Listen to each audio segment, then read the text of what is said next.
Hello, hello sa inyong lahat! Ngayon, nandito tayo sa area ng Santo Cristo. Dahil alam nyo, meron nag-recommend sa atin na ating isang city na kung gusto ko daw bang tumikim o puntahan yung isang classic Chinese karinderya. Sabi ko, syempre naman, kaya go. Kaya isa sa nirecommend niya yung Grimica Food House. Kaya samahan nyo ako, tikman natin kung gaano ka-classic. At alamin natin yung kwento rin nila, yung Grimica. At syempre, proud San Nicolas, batang San Nicolas. Ika na, tara, samahan niyo ako. Chinismis na nga niya sa akin, masarap daw dyan yung maki. Kaya try natin. Magandang hapon, ma'am. Magandang hapon sa inyo. Ito naman yung ating mga nagtitinda ng umano. Kami lang. Try ko yung Grimica dito. Magandang araw sa inyo. Pagkain. Kapag pala ganitong oras, ubos na talaga, no? Why is Shih here? Why is Bosley here? Pero ano yung chocolate nyo na may itlog? Parang napanood ko yun. Yun, meron pa yan. Pa-order nga din ako. Ay, yung may pansit din. We're so far apart in age. Fire all school.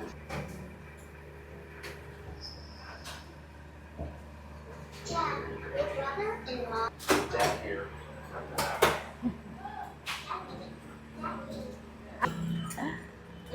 Just two searching for me. Dream on. How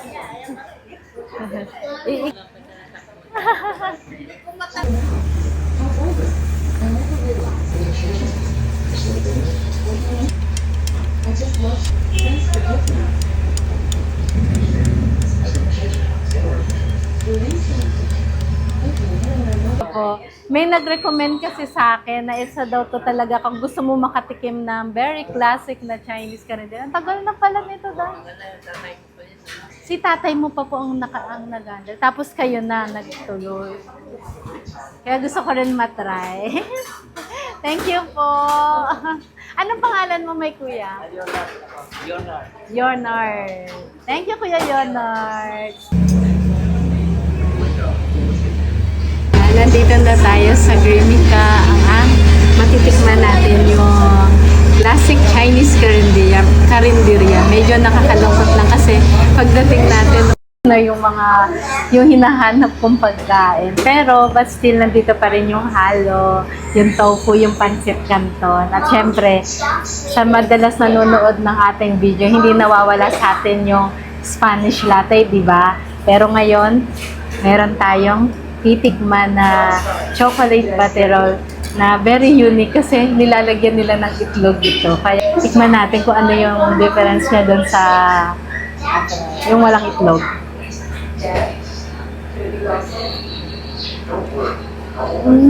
May difference nga siya. Parang sarap. Tikman na natin tong halo nila. Sa ating sis na nag-recommend nito, nandito na ako sa classic Chinese karinderya. Tikman na natin tong halo. Ang isa sa kaya masakit na po yung tuhod. Hilig ko, parang kahapon na kumain ako ng barbecue. Isaw, tenga ng baboy. Ngayon may malaking isaw naman. Namiss ko yung tumbong.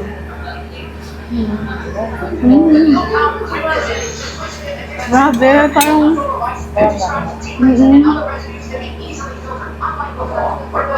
parang nasa sinaunang panahon ako doon sa lasa niya. Iba ha?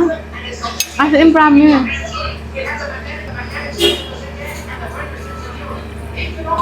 Sarap. Iba yung lasa niya, no? Lalo na siguro yung muffin nila, grabe. Nalungkot lang ako, pero babalik pa naman tayo dito. Kasi syempre, yung kiampong din, masarap. Plain lang yung naano natin dito. Nakausap ko rin pala yung anak ng may-ari nito, na si Kuya Yonard. Kumbaga napamana na sa kanila itong Grimica Classic Chinese Karinderya, na kung saan siguro sa sobrang tagal, ang naisip na lang 70 years na tong Grimica. Pero tingin ko baka more than pa. Kumbaga, sobrang tagal na. Panigurado yung nag-aaral ako sa Pedro, nadadaanan ko to. Itong creamy ka na to. Ito naman, tikman natin muna to.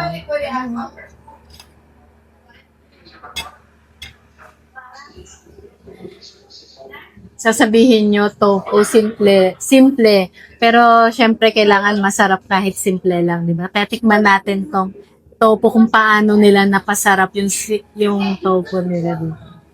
Kasi isa rin to sa paborito kong pagkain, ang tokwa. Manat.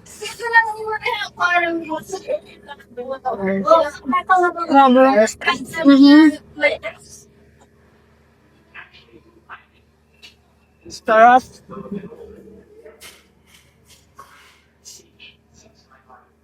Sabi kanina ni Kuya, pagpasok natin, naku, ubos na yung pagkain. Kanina pa mahaba ang pila. Kaya pagpasok namin, ito na lang ang meron.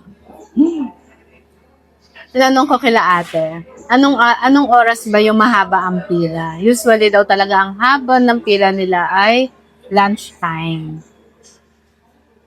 Kaya, buti pa rin naman nakaabot tayo dito sa halo.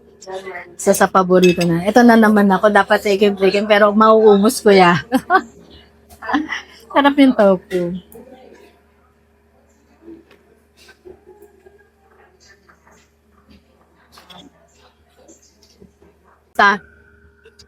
Perfect yung lasa ng tofu na to. At ito rin, yung lasa niya yung parang, basta yung parang nasa classic talaga, vintage, as in. Sabayan natin ito.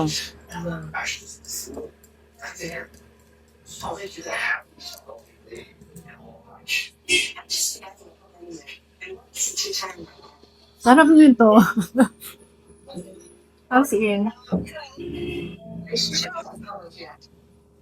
Siyempre, hindi mo na mawawala itong ating pancit canton. Natin ang pancit nila dito. Actually, alam nyo, pagdating sa pancit, ang gusto kong luto, yung made to order na pancit. Alam mo yun, yung parang paluto. Yun yung gusto kong lasa. Kasi, may ibang, iba-iba, kahit pancit siya, mayroong iba't ibang lasa. Kaya tikman natin to, kung ito ba yung lasa na hinahanap ko. Lagyan natin.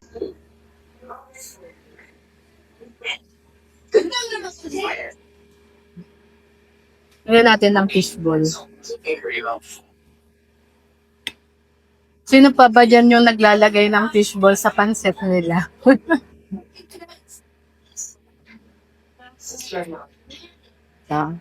Man natin.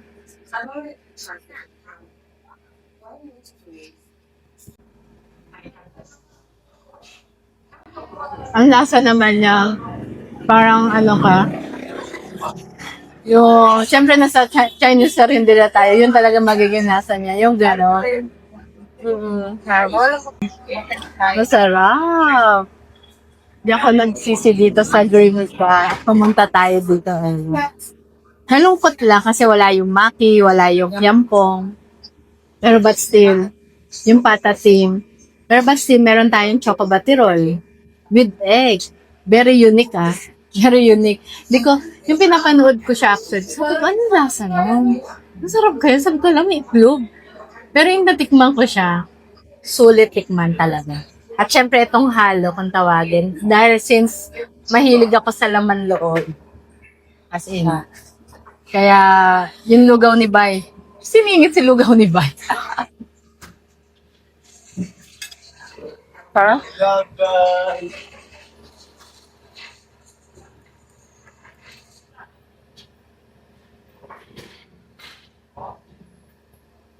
Hindi ko hinanap si Spanish latte, ah.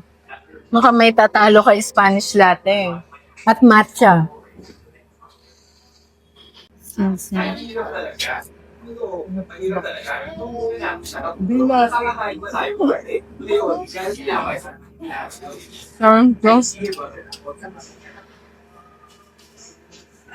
Ito kasi iba yung tawag nila dito. Pero sa atin, ang tawag ay tumbong.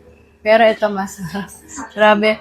Alam mo dati, meron kaming kapitbahay, si Kuya Boy, saka si Aling Celia, nagtitinda ng tumbong at lugaw na mayroon laman loob. Yun ang isa sa namimiss ko. Yun lang sa kanto ng Anggalo. Grabe. Shout out kay Kuya Boy. Yung sa mga anak niya, sila Elsie, sila Hermie, sila Kokoy. Yun yung may sikat na tumbong doon. Alam yan ng aking mga kuya.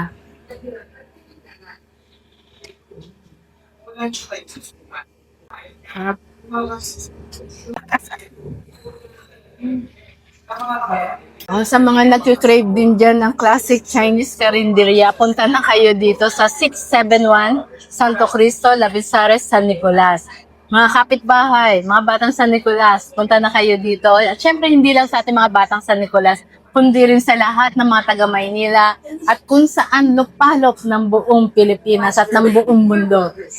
Punta na kayo dito at tikman ang classic Chinese karinderya. Dito lang yan sa San Nicolas, Santo Cristo. At sa mga viewers natin dyan, comment nyo kung ano naman ang paborito nyo. Kasi since hindi ko natikman yung maki, yung tiyampong naubusan tayo, ito ang aking paborito. Magta-top 3 ako. Although tatlo lang to, pero yung unahin ko yung pinaka-type ko. Itong halo, top 1 ko. Top 2, tofu. Kahit ito ay top 3, masarap ang pancit canton dito. Kaya, yan. Ayan ang aking mga paborito. O kayo, anong paborito ninyo? Comment na kayo, ha? At marami pa rin dumadating.